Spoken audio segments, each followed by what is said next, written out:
Alright, magandang araw mga ka-tracker. Welcome sa ating YouTube channel. For today's video, ipakita ko lang sa inyo itong radio unit na fully reconditioned Japan Surplus Truck Isuzu Elf NPR drop side body with crane.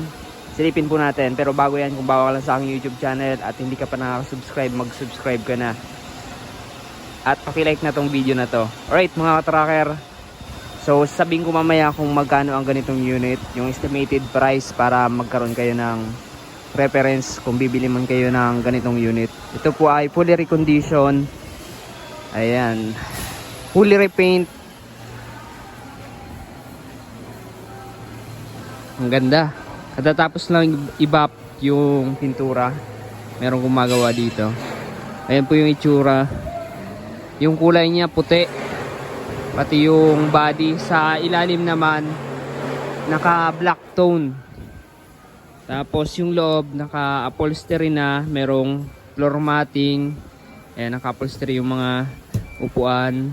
Merong center seat chair. Ito ay merong 6-speed manual transmission. Bago na yung kanyang dashboard, complete accessories. Sa electrical lights at accessories naman, naka-standard 6-wheeler 4x2. Ayan, 5 stud. Naka-brake drum yung harap pati likod. Naka-lip spring suspension harap likod. Brand new battery. At merong 12 feet na drop side body, Japan Surplus. Naka-steel flooring na. Pati sidings ng drop side siding, ano na po, naka steel na. Merong 2 layers running guard standard sa unit. Ayan. Additional mulya na rin para kaya niya yung mabibigat na kargahan. So ayan po yung itsura niya. Meron siyang 3 tonners na boom crane, unique brand. Merong 4 section. Ayan, 4 section. Ayan po yung itsura. Fully recondition po ito. Meron tong warranty. Pag recondition dito sa loob ng planta, merong warranty. Nakarehistro na, may plaka. Ayan, complete electrical lights and accessories. Ayan, pogi.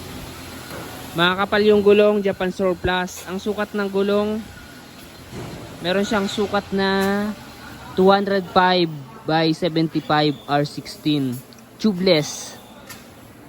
Ayan po yung itsura niya. Ang makina nito ay silipin natin.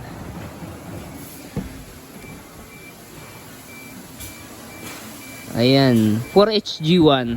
4HG1 ang makina niya, manual transmission. And malaki yung makina nito. Maganda to kasi mataas yung horsepowers niya. Alright, so ayan yung capacity nito. Meron tong gross weight capacity na 4,200, net capacity naman na 2,103, passenger kasama na driver. Alright, for release na tong unit ngayong araw. Ito po ay sample unit lang para magkaroon kayo ng idea. So ayan, ikutan natin. Ayan yung chassis.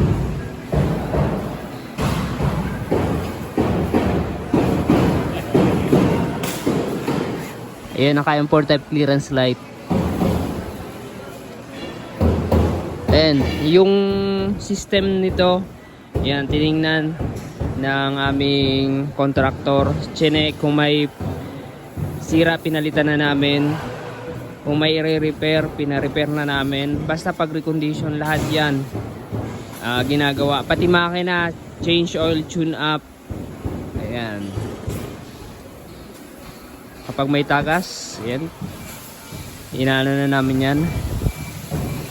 Inaayos na namin yan. Alright, ayan po ang itsura ng ating unit na palabasin ngayon. So itong unit, Isuzu Elf NPR, malapad to, na merong 12 feet na drop side with boom crane. So ang haba ng chassis nito mga 14 feet na. Ayan, kung susumahin, sobra ng 14 feet. So yan mga ka-tracker, ang ganitong unit nagre-range to ng 1.1 M. So yan, ang ganitong unit mga ka-tracker 1.1 M. So kung naghahanap kayo ng ganitong unit, visit lamang kayo dito sa Calipil Marketing Corporation, Barangay Mambugdos, Bacoor, Cavite. Hanapin nyo lang ako, Deonopia. So ang tracker mo to ng Cavite. Alright, maraming salamat. Kung nagustuhan nyo, paki-like, share, and subscribe. God bless. Bye-bye.